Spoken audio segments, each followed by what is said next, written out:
পুরাণ বা যাতে খুঁজে নেবে, মানে ছেড়ে দিয়েছে। কিন্তু দরকার নেই, সেই দরকারটা নেই কাদের কেন? তাহলে আমাদের দরকার নেই বলা আছে মানে, ওই তো অনেক কিছুতে বলা আছে, ওষুধ তো অনেক কিছু। তোমার কি দরকার লক্ষ্য ঠিক নেই তো। এখানে যাও, এখানে এই মহারাজ এই একটা বলছে, ওখানে এই বলছে, যেটুকু শুনেছে নাটক করে বলে দিল, হ্যাঁ হ্যাঁ এই কাটতে হবে এই।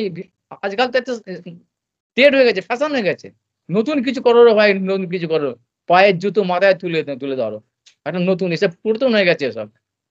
দামোদর ব্রত করলেই সব হয়েছে, নিত্য ব্রত বা একাদশী বা চতুর্মাস না, এগুলো নয়, ব্যস্ত এ বলো দেখবে কত তার কত মানে প্যাচাং, কত তার এই হলে সেই জন্য অমুক কত রকম তার ফাঁক করে যাবে। কিন্তু বিষ্ণু পঞ্চক এটা এই 5 দিন তোমরা তো বলেছো তো, ওইভাবে করো না। 5 দিনের মধ্যে কি প্রথম দিনে কি হবে ওইটা কি? প্রথম দিনে বলছে শুধু 5 দিনের মধ্যে প্রথম দিন হচ্ছে পুরোপুরি উপবাস, উপবাস সম্পূর্ণ। পরের দিনে, দ্বিতীয় দিনে জল, তৃতীয় দিনে দই, চতুর্থ দিনে দুধ, পঞ্চম দিনে শুধু ঘি। এই 5 দিনে 5টা খেতে হবে। তা থাকো না, করো খাও, আবার ওই খালি কিছু না না খেয়ে ঘি মিয়ে খাও, আবার না তো দেখ কেমন লাগে, দেখ হ্যাঁ করবো, আমরা তো করি সেবাতে। আমি আমি শুনলাম ওইসব বলতেও ইচ্ছে করে, এইসব লোক ওই মাথাগুলো সব একদম পাগল মতো হয়ে গেছে, ওইসব অপদার্থ বিকৃত লোকের সঙ্গে ঘুরে ঘুরে একদম এরকম ভাবছে কি না কি একটা ব্যাপার। দামোদর ব্রতটা কোন রে বাবা?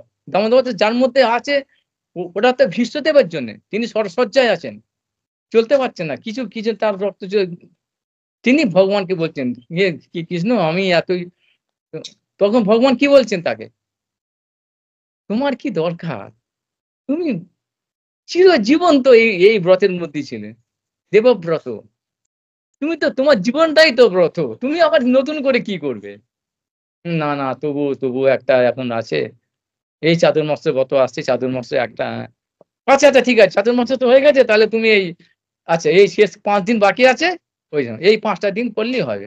না না কি করে করবো, কি করে না, একবার তো পারা যাবে না, তখন না ঠিক উপবাস করি তো, আজ কিছু খাওনি তা থাকা যাবে না, তো ওই এরকম করে বলে দিলেন যে প্রথম দিন এরকম বা ওই উপবাস, জল, দই, দুধ, ঘি করো। তার জন্য মহাপ্রভু যেরকম ভাব বললেন, হরিদাস ঠাকুরকে যখন বললেন যে প্রভু আমার তো আর আমি হরিনাম করতে পারছি না, আমার শরীর টরীর ঠিক আছে, মনের শান্তি নেই। তখন মহাপ্রভু বললেন, আরে হরিদাস তুমি আবার কি কি কি কি কি তোমার বাকি আছে কি তোমার, হ্যাঁ? তুমি চিরজীবন, তুমি জন্ম থেকেই তো হরিনামে তুমি আচার্য, তুমি তো হরিনামেই আছো, হরিনাম দিয়ে স্নান করছো, হরিনাম খাচ্ছ, হরিনামের শয়ন স্বপ্নে তোমার হরিনাম, তুমি আর হরিনাম কি করে করেছো তো? আর শরীরের অবস্থা প্রকৃতির নিম্নতা মানতে হয়, মানবে না কেন? সেই হিসেবে তুমি একটু কম করো না। বলছে আমার তাহলে আর লাভ কি, বেঁচে থেকে লাভ কি? হরিনাম কম করলে তাহলে আমার এই শরীর ছেড়ে দিয়ে আমার চলে যাওয়া হলো। তখন তাকে ওই কথা, তাহলে আমার শরীর তাহলে মহাপ্রভু তাকে বলছেন যে তোমার আর ওই করে লাভ কি? যিনি করেছেন ভগবান দাস, তোমাদের কালনাথ ওখানে ভজন করতেন প্রতিদিন গঙ্গা স্নান ব্রত, যখন শরীর আর চলছে না বলছে গঙ্গা দেবী তোমার আমি এত পাপী, আমি তুমি আমার কাছে আছো, আমি তোমার কাছে আছি, তোমার দর্শন স্পর্শন করলে পাপ যায়, আমি তো পাপী, রোজ একটু স্নান করতাম, ভজন সাধন তো কিছু আমি জানি না, পারি না, করি না, করতে পারলাম না, তোমার কাছে গেলে অন্তত এই আশা ছিল আমার পাপটা যেত, পরবর্তীকালে কোনো সময় হয়তো পাপ গেলে হতো, সেটাও পারলাম না, তাহলে আমার লাভ কি, বেঁচে থাকে আমার, আমার জীবনটা ছেড়ে দেওয়াই ভালো। গঙ্গাদি বলছে আরে ভগবান তুমি কি বলছো, আমার প্রতি সবাই পাপ গুলো দিয়ে দেয়, আমি কি আমি কন্ডিশন করি এসছি, যদি কোনো বৈষ্ণব, শুদ্ধ বৈষ্ণব আমাকে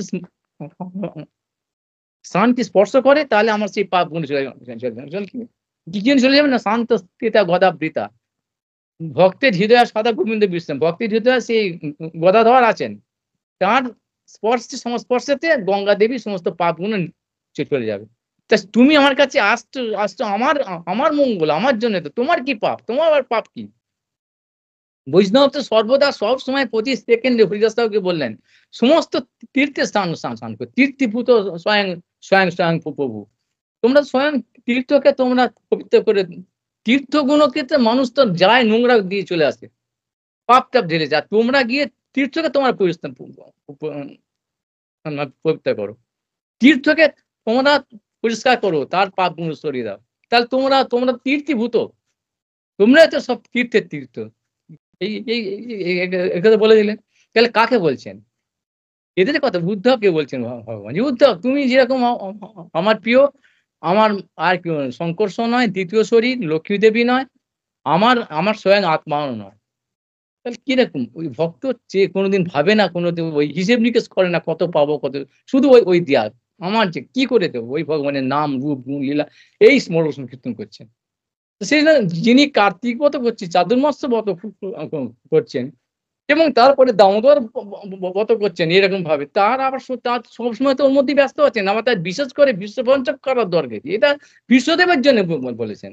আর এরা এই ব্যাপারগুলো দেখো না, চাতুর্মাসে ফাজলামি করে বেরিয়ে যাচ্ছে, টোটালি ফাজলামি করে যাচ্ছে। বলো কিছু ওই সব এই যেগুলো বলা আছে শাস্ত্রে ফাস্ত্রে বলে গাজর ফাজর ওসব না খেলে হয়, ওসব না শরীর চলবে, এই না খেলে যে যার মতো ইচ্ছা করে। কে আবার ফল খাবে, কে বলে প্রসাদের সম্মাননা, প্রসাদ সম্মান করবো না, প্রসাদ অপমান করবো। আমার যেটা ব্রত আছে আমি ফল খাবো বাবা। কোনটা করতে গেলে কোন দিকে কি হয়ে যাচ্ছে, আমি একটা বিরাট কিছু, আমি একটা বিশেষ সবাই, আমি একটা বিশেষ কিছু, তখন বলো পাশ কাটাবার জন্য এই আমার শরীর মরি একটা কিছু বলে দেবে। তার মানে মূল লক্ষ্য তো আমাদের ঠিক নেই তো। পাগলের সঙ্গে সংস্পর্শে পাগল হয়ে গেছে, শাস্ত্র চিন্তন শাস্ত্রের সঙ্গে সংযোজিত। ওই যেখানে এই মহারাজ, ওই আচার্য, ওই বাবাজি, ওইখানে খুব ভালো, সব নিজের মন থেকে, মানে ওই আমাদের অন্যায় বিলাসকে যে সাপোর্ট করে সে খুব ভালো। আর যে শাস্ত্রের কথাগুলো বলবে, যেই বললো তোমার সর্বপাতি, তুমি তুমি এটা নয়, এটাকে সর্বধর্ম তুমি ত্যাগ করো, অন্যায় বিলাসে শূন্য হও। হ্যাঁ, কি করে হয়? এটা কখনো হয়? এটা আমার পক্ষে, আমরাই মশাই গেরস্থ লোক, তখন দেখবে আসল স্বরূপটা বেরিয়ে যাবে। আমাদের ছেলেপুলে আছে, স্বামী, আর আমার এত জ্বালা, সংসারে এত জ্বালা, আমার মতো কেউ নেই, তখন ওইরকম হয়ে যাবে। আর আগে না ওইরকম। এই জ্বালা তোমার তুমি তো টেনে নিয়ে আসছো না। আমরা তো আমাদের নিজে টেনে নিয়ে আসছি আমাদের জ্বালা। তাহলে কে কার করছে? আমার কর্ম, আমার সুখ দুঃখ তো আমার কর্মের জন্য। তাহলে এটা কাকে কি বলা, কাকে অভিযোগ করার কি কি লজ্জা পাওয়া উচিত আমাদের তো। তাহলে এগুলোর প্রতি গুরুত্ব তো নয়। তা মানে আমাদের লক্ষ্য তো ঠিক নেই। শাস্ত্র যেটা মহাপ্রভুর ভগবান এই গীতা ভাগবত যেটা বলেছে, যে একটা কথা বলে রাসলীলা সম্বন্ধে, কিরকম একটা বিকৃত ভাবে সব বলে না, মানে রাসলীলা মানে একটা যেন ভয়ঙ্কর একটা যেন নোংরা যে অশুভ, এটা এরকম না, সবার মাথার একটা এরকম হয়ে গেছে না, তাই সব করে তো সহজেরা গিয়ে সব করে রাসলীলা করে, সব পাড়ার বউ চৌ নিয়ে এসে বলেছে তো মরে যাবে ওরা। মনে হয় শিব ঠাকুর যদি তুমি হও, শিবের মতো বিষ খেয়ে হজম করো কালকুট বিষ, তাহলে তুমি তা শিবও পারেনি, শিব ঠাকুরও তিনি পারেনি, তো এটা একটা উদাহরণ দিয়েছে। তাহলে ওইসব ওইসব করতে রাসলীলা করতে যাবে, এসব নিয়ে বদমাইশি করতে। এইসব করে আমরা বিকৃত হয়ে গেছি আমরা, আসল জায়গাতে কতক্ষণই চ্যুত হয়ে গেছি। অচ্যুতর সঙ্গে আমাদের সম্পর্ক নেই। সেই অচ্যুতের সঙ্গে যখনই সম্পর্ক হয় তখন তার মধ্যে একটা আলাদা তেজ যায়। এটাকে ওরা অহংকার কোনো ওরা ধার ধারে না তখন। কারণ কি আমার লক্ষ্য হচ্ছে শাস্ত্র। লক্ষ্য আমার শাস্ত্র, ভগবান স্বয়ং যা বলেছেন, আর আমার কারোর দরকার নেই। আর সেই কথাগুলো যেই কমেন্টারি, মানে টিকাল, আবার দেখো ওইসব এই বাবাজি সেই বাবাজি ওইসব টিকা, ওরা কি বলেছেন নিজের মতো টেনে আছে, এইগুলো নিয়ে ব্যস্ত।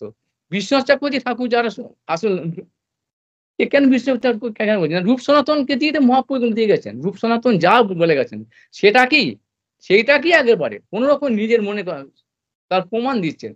শাস্ত্র চক্রবর্তী ঠাকুর সেটা আমাদের কাছে সুন্দরভাবে আমাদেরকে খুলে দিয়ে গেছে। তাহলে এইগুলো করলেই তো আমাদের জীবনে আর কি দরকার আছে? আমার ক্ষমতা কার আছে? যার এইটুকু করলেই তো হবে, বাকিগুলো সব ভগবান তার সম্পত্তি। ভক্তিটা তাঁর সম্পত্তি। ভক্তিস্তু ভগবত ভক্ত সঙ্গে না প্রিয়াতে। তিনি যাকে ভক্ত বলে স্বীকার করছেন তিনি ভক্ত। তার কাছে ভক্তিটা আসবে। তার দ্বারা এটা আসবে। তা তিনি স্বীকার করছেন না আমাকে, তাতে আমার লজ্জা করে না। আমার জন্য কি অভিমান? আমাকে দেখো ভালোবাসেন লোক বলে না?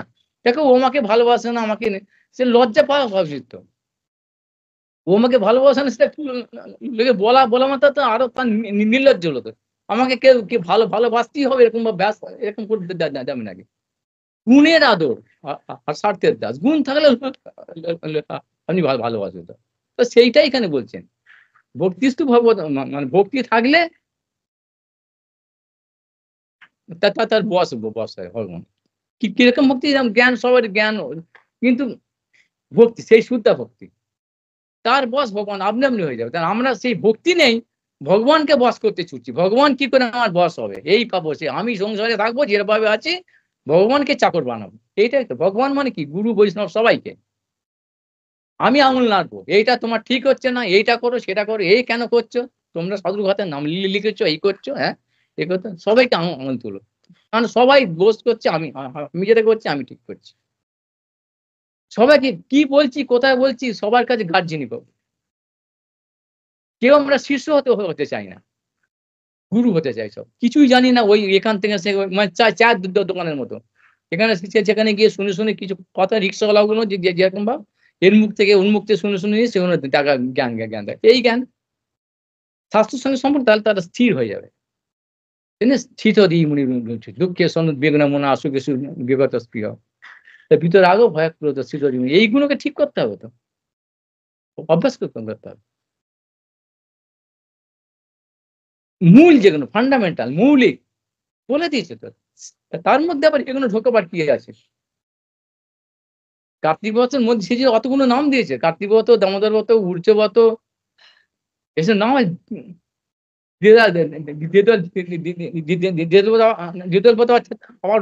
তার মধ্যে হচ্ছে চাতুর্মাস ব্রত পড়ে যাচ্ছে, তার মধ্যে আবার একাদশী আছে, দোকান একাদশী আছে। এগুলো ভীষ্মদেবের সম্বন্ধে বলেছেন, ওটা বিশেষ প্রণাম করো তাকে, প্রণাম করে চলো ভীষ্মদেব। এখানে সে কাত্তায়নী দেবী সেরকম ভাব যারা করছে কিছু বোঝানো, এই করতে হবে। কাত্তায়নী গভীরা তারা এই লৌকিক লীলাতে কাত্তায়নী কাত্তায়নী কি এই দুর্গা দেবী হচ্ছে মানে ভগবান যে নিজে স্বয়ং হচ্ছেন যোগমায়া। যে যোগমায়া দুটো বৃত্তি, সে কাত্তায়নী বা বৃন্দা ইত্যাদি করে আছে, বজে আছেন। ভগবান উন্মুখ, তার কাজ হচ্ছে কি আসল সত্যটাকে কিছুটা ঢেকে ভক্তের কাছে প্রকাশ করতে সাহায্য করে। এখন বলে আসলটা ঢেকে এখানে কিছুটা, কারণ কি আসল সত্য মানে কি? নিত্য সত্য কি? ভগবত তত্ত্ব। তা ভগবান কি সম্পূর্ণভাবে দেওয়া সম্ভব নাকি? তার রূপ গুণ লীলা এসব কি তিনি স্বয়ংই জানেন? প্রতিনিয়ত তো তার মধ্যে হচ্ছে, বেড়ে যাচ্ছে। সেই জন্য বলেছে যে এই যোগমায়া ভক্তদের সাহায্য করে কিছুটা সত্যটা কিছুটা ঢেকে রেখে সবটা প্রকাশ করেন। এই জন্য বলেছেন। আর মহামায়া কি? তার অন্য বৃত্তিটা কি না, সত্যটাকে সম্পূর্ণভাবে আড়াল করে তাকে উল্টো রকম ভাবে যে প্রকাশ করছেন, সেটা তার কারণ অসুর গুলোকে অসুর মোহন কাজ। এই মহামায়া, এই মহামায়া রূপে তিনি আবার মন্ত্র অধিষ্ঠাত্রী দেবতা। ওই মন্ত্র অসুররাও জপ করছে, তখন তিনি ওই দুর্গা কালী রূপে আসছেন। আর মহামায়া আবার বৈষ্ণবরা যখন সে ওই মন্ত্র যখন ওই ক্লিং কামদেবায় ওই যখন সে ওই তোমার কি বলে কাম গায়ত্রী ইত্যাদি যখন জপ করছে, তখন ওইটা তখন হচ্ছে কি যোগমায়া। তার দুটোই বৃত্তি, একটা দুটো দিকে এরকম ব্যাপারটা বলছে। তা সেই ওই মহামায়ার এই 12টা মাস আছে আমাদের এই জগতে, 12টা মাসে 12টা নাম আছে। সেরকম এই অজ্ঞান মাসে যেরকম ভগবানের 12টা নাম আছে না, বিষ্ণু, মাধব, দামোদর ইত্যাদি, সেরকম ভাব ওই মহামায়ারও 12টা নাম। সে যে এই অজ্ঞান মাসে হচ্ছে ভগবান গীতার মধ্যে বলেছেন মাসের মধ্যে আমি অজ্ঞান রাজা। এই এই এই মাসটার নাম, এই মাসটা হচ্ছে ভগবান স্বয়ং। আর এই মাসের যে শক্তি প্রাকৃতিক জগতে মহামায়া, তার নাম হচ্ছে কি কাঁদতে আপনি এইটা এবার সেই কাঁদতে উনি শ্রেষ্ঠ মাস বলে অজ্ঞান মাস বলে ভগবানের সম্মানের জন্য একে সম্মান করা। তা বৈষ্ণব যারা তাদের তো অন্য কোনো সময় নেই, তারা তো পেয়ে গেছেন। তারা তো শুদ্ধ হরিনামকে শুদ্ধ করার জন্য তাদের তার কোনো সময় নেই। সর্বদা বলছে কীর্তনীয় সদা হরি। তাহলে সদা যদি হরি করবে তুমি তো তোমারও ওসব করার আর সময় কোথায়? ওই যেটা বললাম বাহ্যিক চাকচিক বাহ্যিক জিনিসগুলো বয়ে বেড়ানো। এই চুল কাটতে নেই, নখ কাটতে নেই, চুল কাটতে হয়, নখ কাটতে হয়, এই খেতে হয়, এই খেতে নেই।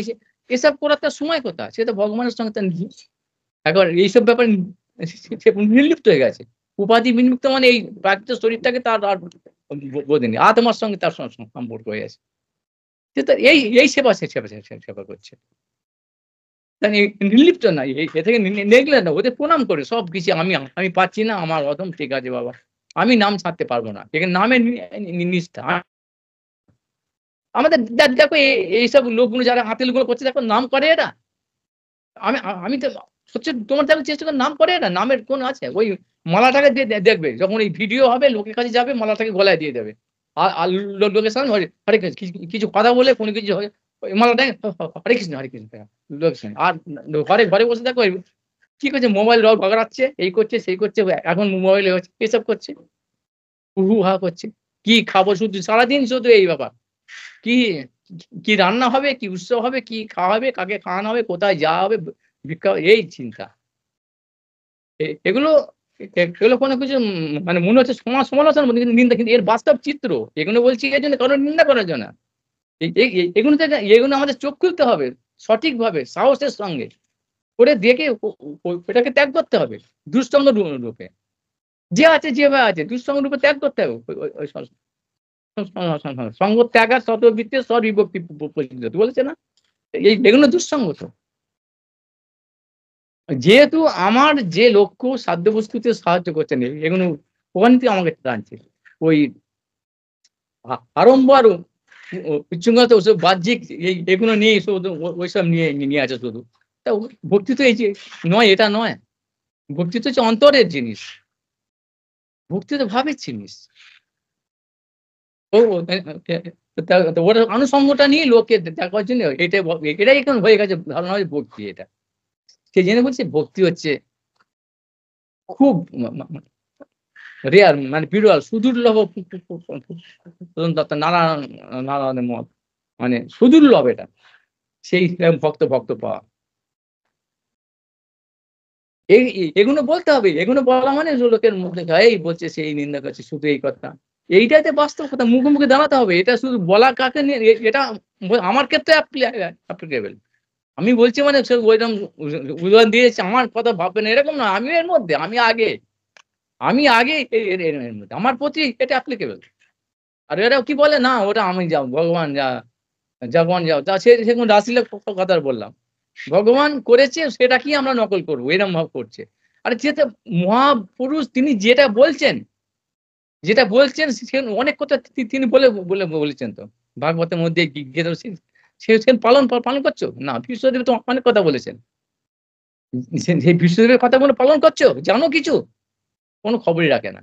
ওইটা অনুকরণটা করবো কি করেছে ওরকম করবো ব্যাস হয়ে গেল শেষ মানে খেল খতম হয়ে গেল।